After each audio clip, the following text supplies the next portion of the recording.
a circumstance which sustained our belief in the city's deliberate desertion.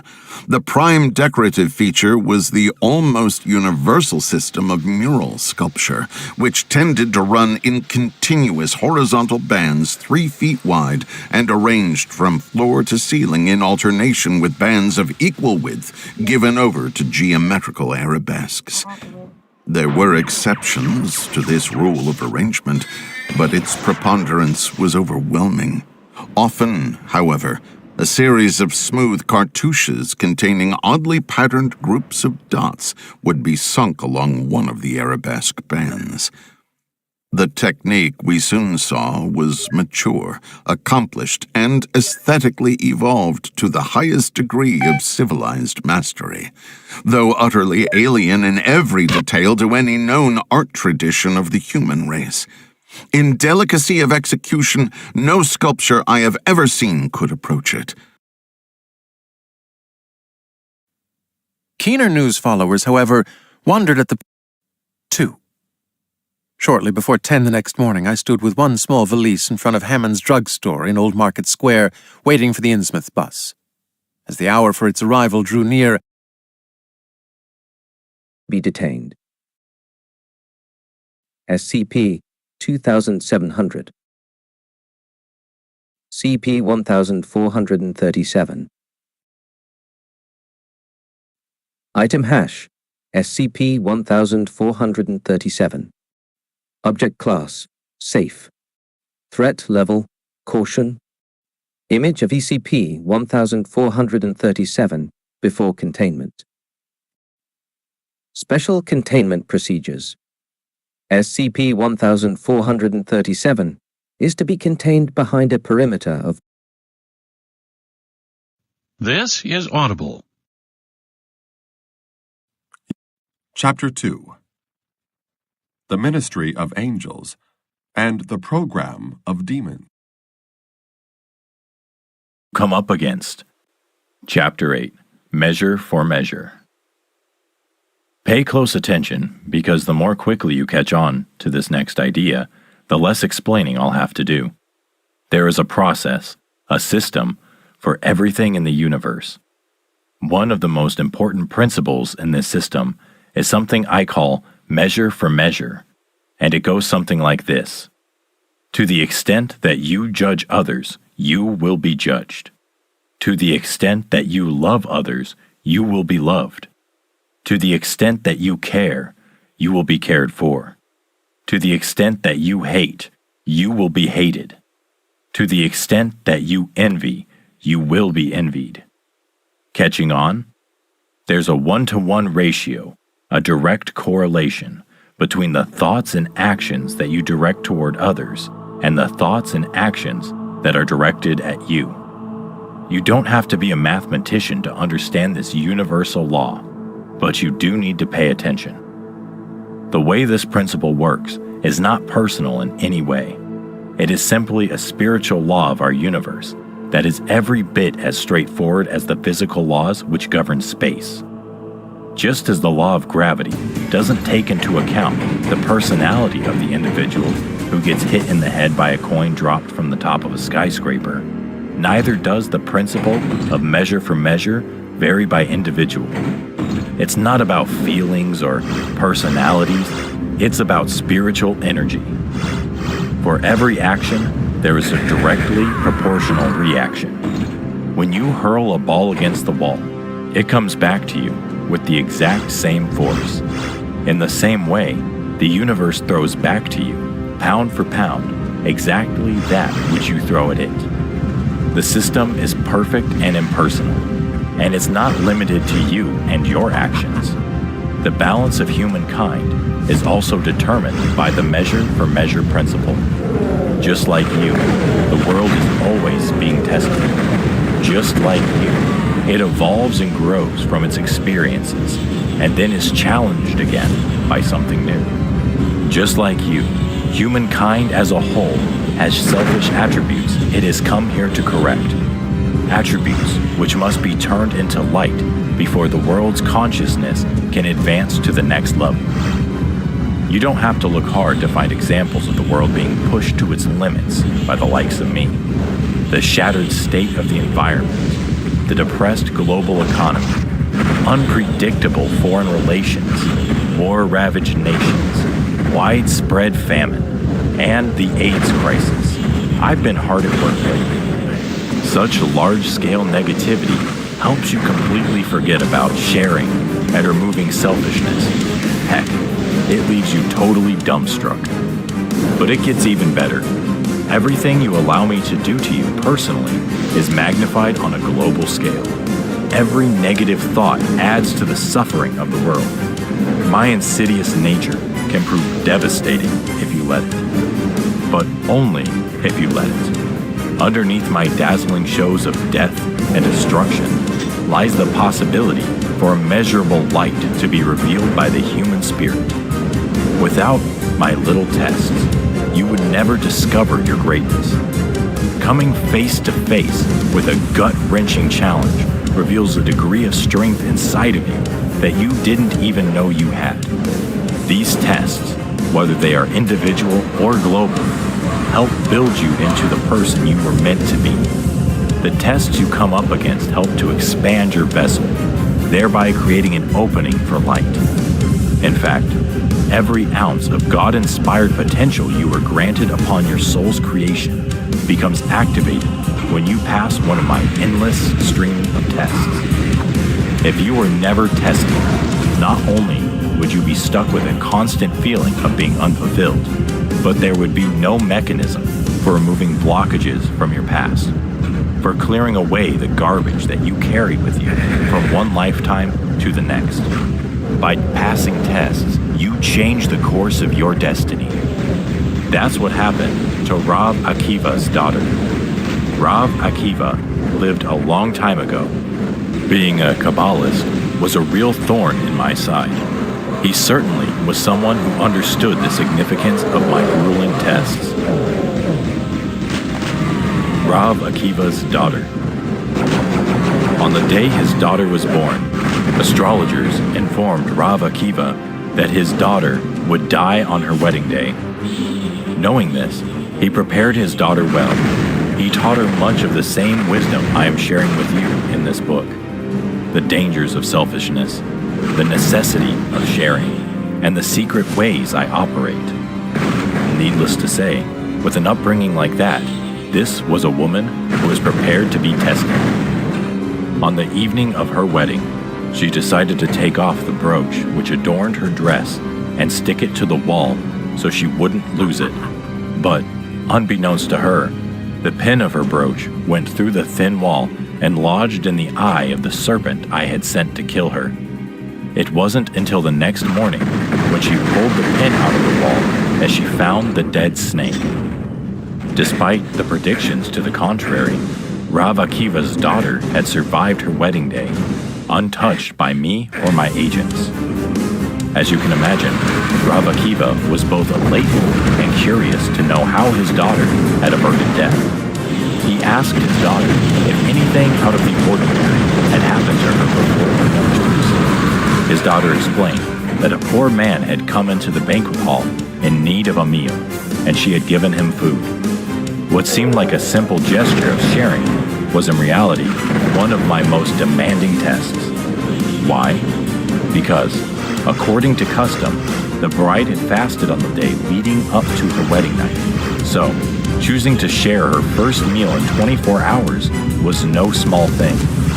As it turned out, her decision to share changed the poor man's destiny and her own.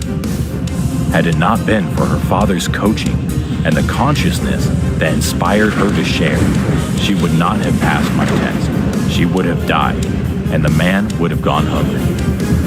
Absolutely everyone gets tested, and absolutely everyone is subject to the measure for measure principle. Rich or poor, educated or unschooled, good or evil. These qualifiers mean nothing in the realm of spiritual law. A smart man's business crashes and he loses everything, while an illiterate man wins the lottery. Even the most righteous will get tested. In the eyes of the Creator, it all makes perfect sense. He who judges. As much as I hate to admit it, there are people throughout history who had my number. The Creator sent them as a way to level the playing field. Rav Isaac Luria was one of my greatest adversaries. Why? Because Rav Isaac Luria understood the big picture, which means he understood me. Let me tell you a true story. The Baker and the Beggar. There once was a baker who lived in a small town. One Friday afternoon, he decided he wanted to do something special for the Creator, to show his appreciation for the many blessings in his life. Obviously, this was not a thought inspired by me.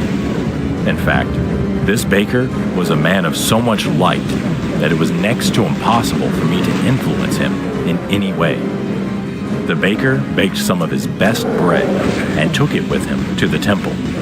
As he stood before the ark, I heard him say, "God, please accept this sacrifice. I want to be closer to you." Was this guy pure light or what? He placed the bread inside the ark and left.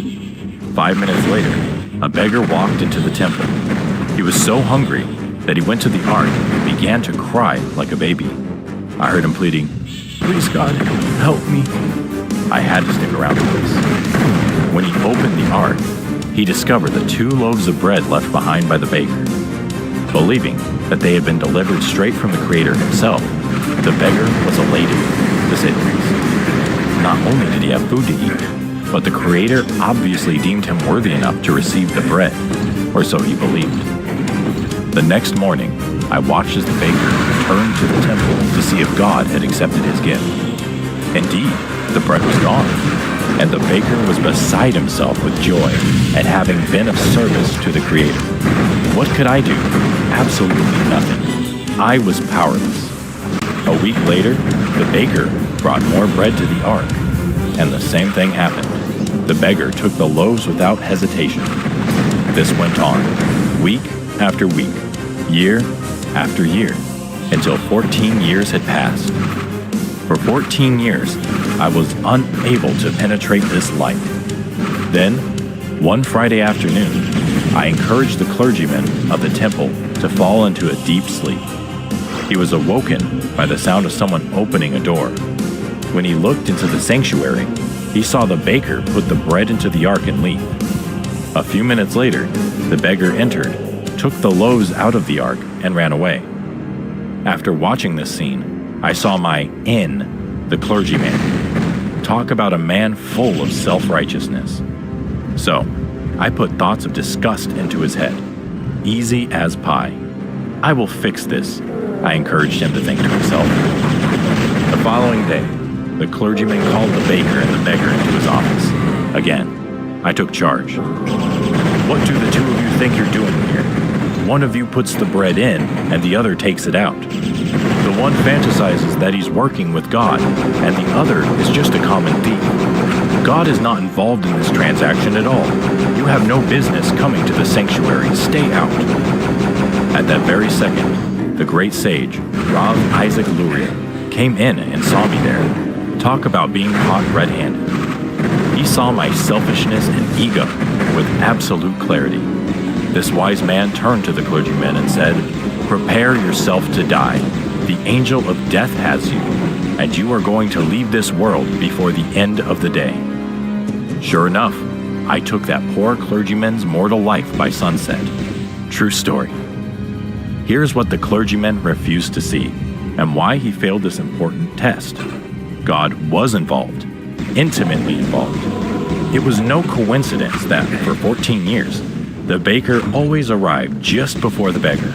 Never once did they come in the wrong order, or at the wrong time. How did this happen? The Creator was so happy with what he saw in this simple, unconditional exchange between baker and beggar that the temple was filled with incredible light, light that I could not corrupt or compromise. For 14 years, this light had kept the beggar alive. For that first day he came weeping to the ark was the very day I had been planning to take him. You see, the clergyman had to learn the lesson the hard way. Judgment only manifests when someone activates it by placing judgment on someone else. Had it not been for me and my influence, the clergymen would have never seen the larger picture and chosen to share tolerance instead of judgment. But he didn't pass the test. The ways in which I will test you will push you far beyond your comfort zone, but you can handle it, especially if you're paying close enough attention to what I'm telling you. And you can start preparing right now by imagining how my tests might appear in your life. If you tend to be envious, for example, your test will involve overcoming envy. If you have been judgmental, it's a guarantee that someday you will be asked to forego your judgment. And that quick wit that you pride yourself on, know that at some point in the not-so-distant future, your test will be to hold your sharp tongue and offer unconditional acceptance instead. Every test I send your way is perfectly designed for you. So, as much as you might prefer to dodge the consequences of your thoughtless actions, it's impossible, spiritually speaking. You can't wave a magic wand in the hope that your poor choices or their results will magically disappear. You get precisely what you give, for better and for worse. One final note on this topic. The tests you take are constantly evolving along with you. A test that you took yesterday will not look like one you take today. Each test is in perfect alignment with the person you are today. Call it spiritual curriculum that is custom made for you, and it's all free of charge. Chapter 9. The Revelation Revisited. Mount Sinai. Let's revisit the site of the most famous event in the history of the Judeo-Christian world, the revelation on Mount Sinai. Since I am trying to reach the widest possible audience with this, my first public communication with humanity, I will summarize the traditional Sunday school version of the story of Moses and the Ten Commandments for those not familiar with it. Academics, scholars, and religious fanatics, bear with me. Here's how the story goes. 3,400 years ago, 600,000 Israelites were slaves in the land of Egypt. God sent a man by the name of Moses to free the Israelites. Moses led them on a journey out of Egypt, through the desert, and all the way to Mount Sinai. Moses climbed the mountain while the Israelites set up camp. God gave Moses 2 stone tablets inscribed with the 10 Commandments. While Moses was away, the Israelites began to party. Their clubbing made the wildest raves of the 80s and 90s look like a Victorian tea party by comparison. But after a while, the Israelites began to panic. They worried that Moses might not come back. So they swiped some gold jewelry from the other clubbers, melted it down, and fashioned it into a statue of a golden calf, a molten god to replace Moses as the intermediary to the divine force. To their surprise, Moses returned with the tablets. When he saw the golden calf, along with all the hungover Israelites, he was a little peeved, to say the least. So he smashed the tablets. With that, what's known as the Revelation event came to an end. Moses went back up the mountain to retrieve a second set of tablets, which were then placed in what is known as the Ark of the Covenant. The whole story of Moses was then inscribed into what you now call the Old Testament, or Bible. Included in the Bible are the 10 Commandments, a supposed ethical, moralistic code for living, which comprise "Thou shalt not kill," "Thou shalt not steal," and the like. That's generally how the story goes, right? What's missing is the story behind the story. The real story and the hidden test. First off, the event on Mount Sinai was really a test to give you a chance to make up for what took place in the Garden of Eden, to give you an opportunity to earn your way back to paradise. By the way, if you haven't figured it out by now, the people of Mount Sinai share the same souls as Adam and Eve, just as you do, and you are all trying to find your way back home. Here's what really happened. Moses told you to wait here while he went back up the mountain to seal the deal with God. That's all you had to do. He told you to demonstrate a little bit of patience. Wait. No matter what, just wait. But no, you didn't listen to Moses. You listened to me instead. I showed up as every negative emotion that welled up inside of you. This time, I stepped in as impatience, fear, and anxiety. You were duped by me again, and the golden calf was built. Now, if you read the story as code for the story within, you can see that God was setting you up for victory. The potent combination of Moses eradicating his ego and you battling me down at the bottom of the mountain by resisting impatience and selfish partying would have been enough to bring an end to my reign over humanity. Moses did his part, but you didn't do yours. You only had to experience the brief pain of resisting your impatience until Moses came back. That was all you had to do. But you refused to accept that pain. You chose pleasure instead. Sex, drugs, rock and roll. You turned it into a real orgy. Moses got to the light by considering the needs of others. You rejected the light of Mount Sinai by considering your own needs above those of others. The truth is that I tricked you into believing Moses might not be coming back. I made you anxious and impatient. I encouraged you to act prematurely. I got you worried about losing that high, that connection to the light. The golden calf was your shortcut to feeling good. And you're still doing the same thing today. Only today's golden calves are not statues. They are the drugs that make you feel good, the celebrities you place on pedestals, the marketing that you buy into, the plastic surgery you just can't live without, the diets, the empty glitter. Do I need to go on? The golden calf of today is anything that makes you feel good for the moment, anything that you don't have to work for, anything that, at the end of the day, makes you feel less worthy and more disconnected from God, more like the slave you have become. Face it, every day you give your power to the golden calf. Every day, you bank on the fact that something other than God will bring you joy. You believe that happiness comes from this money, or that thing, or this person, instead of knowing with certainty that it can only come from the light. When you choose the golden calf, you forego immortality. You take an apple from the tree of knowledge instead of from the tree of eternal life. And that's what you did on Mount Sinai. You took the easy way out. You chose the quick path to the light instead of waiting for the real deal. You chose an external high over eternal bliss. Granted, it was I who offered you that option, and that was the test. The test you failed. You weren't prepared. Just as you weren't prepared in the Garden of Eden. You weren't ready. More specifically, you weren't prepared to battle me and the powerful force of impatience I employed. But had you been able to resist the urge to react, you would have earned all the light and energy that Moses was bringing down from the mountain. I would have been banished forever from the landscape of human civilization. Instead, you tried to connect to all 10 dimensions before you eradicated me from your nature. That was your downfall. When Moses broke the tablets, it was a symbol. It meant your connection to the hidden dimensions was broken, severed, and shattered. And you know what happened next? Death was reborn, and something else was born on that day. Any guesses?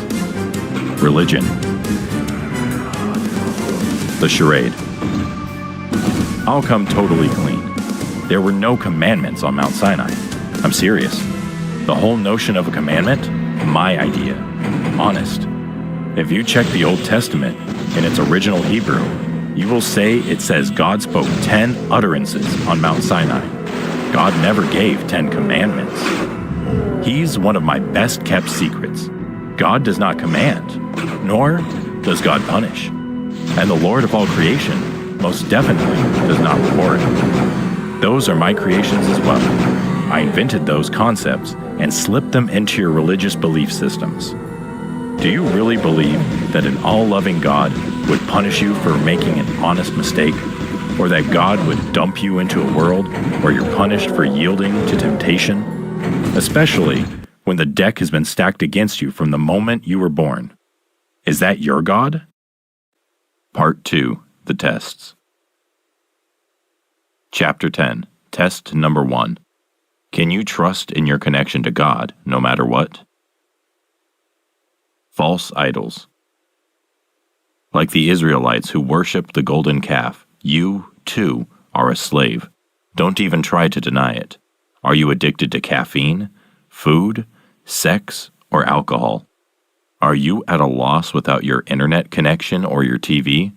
If you are, then you are giving your power away, instead of accessing the hidden dimension which contains every form of fulfillment you can experience.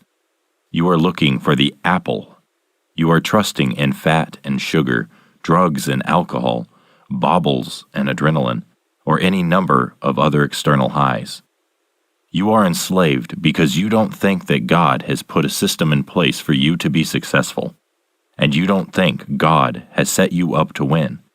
But God has, and that is your first test. Can you trust in God's system? Can you trust in your connection to God? If you can't, then you're mine, all mine. The system at work. You'd have to be blind not to see it. Open your eyes. The very planet you live on is part of the most intricate of systems: the Milky Way, the moon, the sun, the relationship of celestial bodies to one another, the rotation of the earth. It's all perfectly orchestrated. The universe in which you and I operate exists as part of a perfected state, where you live most of your life perfectly unaware, asleep at the wheel. Sure, over the course of history, you figured out that the Earth isn't flat, and that other galaxies exist beyond this one. Good for you. But you are still oblivious to the larger picture. As soon as you figure out that there is more to life than what you see, then you're on the path to defeating me. Trust that there is a system in place, even when there is no visible proof, and trust that all of the challenges, all of the tests that you take on in your life are designed to bring you to your best outcome, even if it doesn't seem that way at the time. Mostly, you lack perspective, because I put blinders on you. But that's what you are here to work on. All the fears that you experience in life are based on your lack of trust in the bigger picture. Sure, you've got questions, tons of questions. Sure, you feel alone, and that's all my doing. That's my job. I haven't let you know that you are just one step away from finding the answers and from feeling completely connected to something wonderfully powerful beyond reason. You're so busy listening to me that you usually give up before you take that last step, before you turn over that last rock. The truth, if you must know, is that the answer existed before the question. I created the question. The answers were always there, just like God was and is always there. God is the dimension of answers. Home has all the answers. But you left home to find them for yourself. That's fine and good. But now you aren't even looking for answers. You've settled. You have settled for a life filled with the questions I put in your head. And I am here to tell you that's a big, big mistake. Knowing that there is a system allows you to take responsibility for finding the truth. You cease being a victim, a seeker jumping from one cause to the next. I love seekers, but you have to become a finder to beat me. Chapter 11. Test number 2. Who knows best? Answer: God does. What would you do if someone in a position of power in your life asked you to walk away from your home, your family, your livelihood, and your community without any guarantee of what would happen next? God sprung this request on Moses, so God might do the same to you. So, what would you do? I'd bet the farm you'd laugh. I know you would. Why? Because you think you know better. Admit it. I know you do. The very moment you think you need to play know-it-all is precisely the moment you need to just shut up and listen. Do exactly what you are being challenged to do, in spite of the fact you think you know better. Trust me, you don't. That's because only the Creator has the perspective to know your true purpose and to help you achieve it. You see, you came here to do a specific job, and while my task is to keep you off track from your true purpose, the Creator is doing everything in the Creator's power to lead you to it. The question is, how long will you let me lead you astray? How long will you deny yourself a life of purpose and fulfillment? King David. King David and his best friend Jonathan had it figured out. They didn't give me any way in to ruin their connection with one another or with the Creator. Maybe you know the story of these two men. If you don't, I'll give you the short version. David was best friends with Jonathan, who was the son of King Saul and the rightful heir to the throne. Both David and Jonathan had such trust of the Creator, as well as love for each other, that they were both willing to forego the throne, if necessary, to maintain their friendship. Can you imagine having that kind of faith in the Creator? That kind of love for another's soul? That certainty that the Creator knows best? Can you imagine having the willingness to say, I am here, and I am willing to do what needs to be done? David was willing to stay. Chapter 12. Test number 3. Can you learn to wait for the right moment? When you plant a seed in the ground, does it instantaneously bear fruit? Of course not. You wouldn't expect it to either. All things that bear fruit stay hidden for a time. This is a universal truth in both the physical and spiritual worlds. It's called concealment.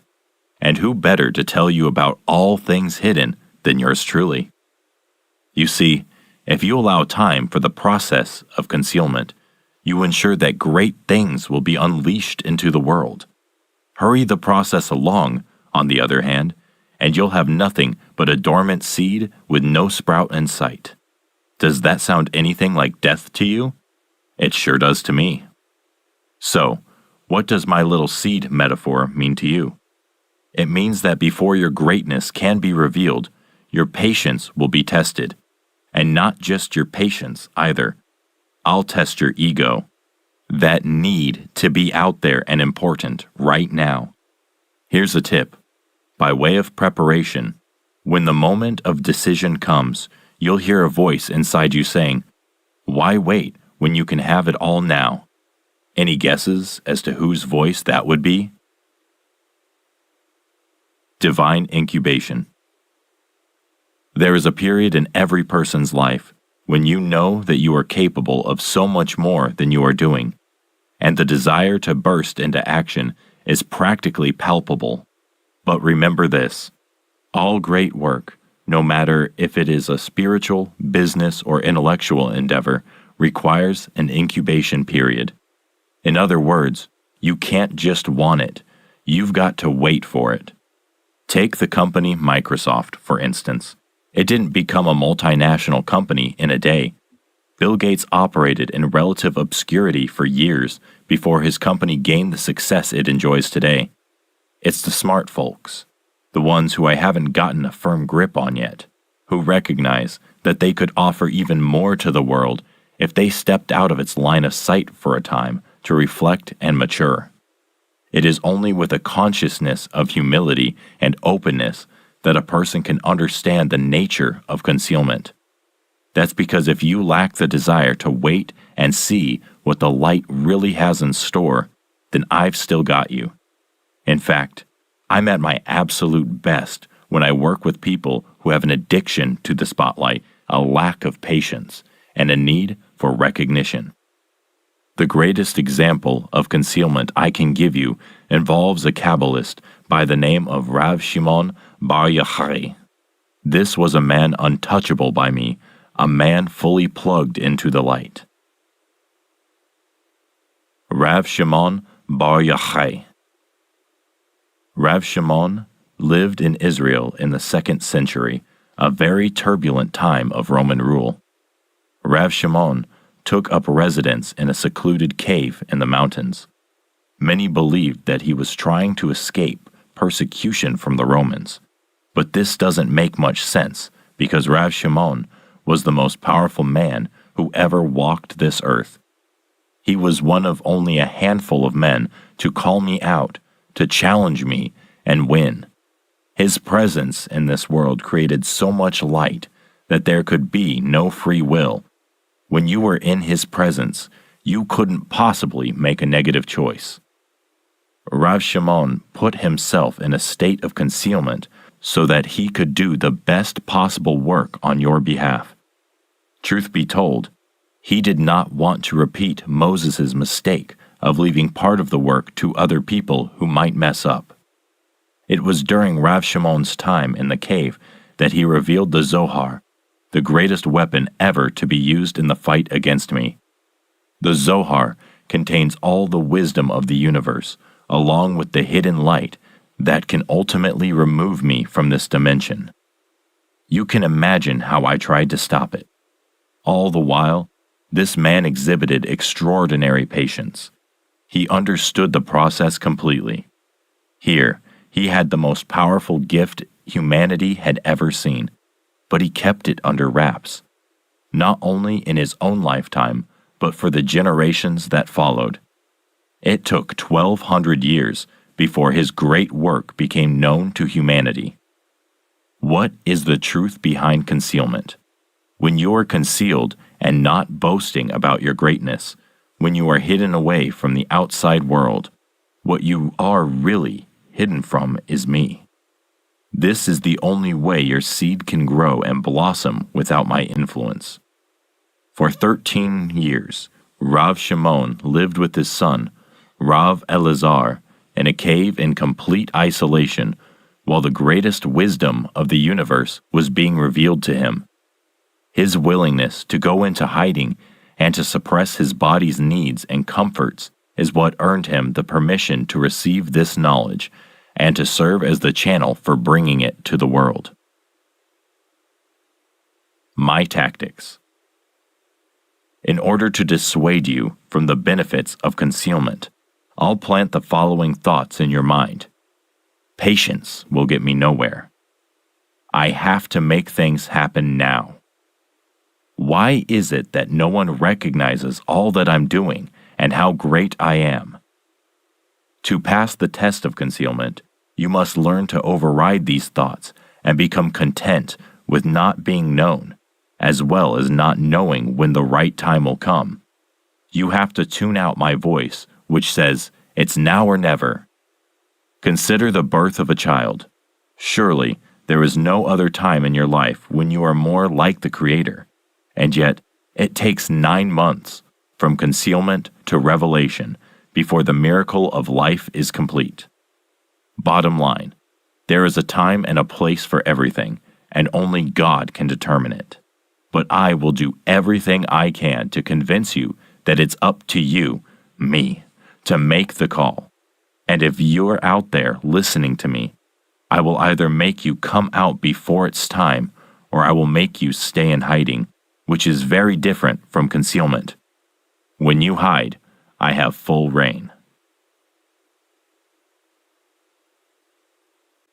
Chapter 13. Test number 4. Can you manage God's money, or should I do it for you? People consistently misunderstand one thing in this physical world more than anything else. That thing is money. Booty, bread, lettuce. You know what I'm talking about. The trick is that money has both physical and spiritual aspects, which is why most people don't know how to handle it. Here's how you can tell that money is not a strictly physical entity. Is the paper that it's printed on what you crave, or is it the way money makes you feel? I thought so. I come into play by either making you believe that you are entitled to it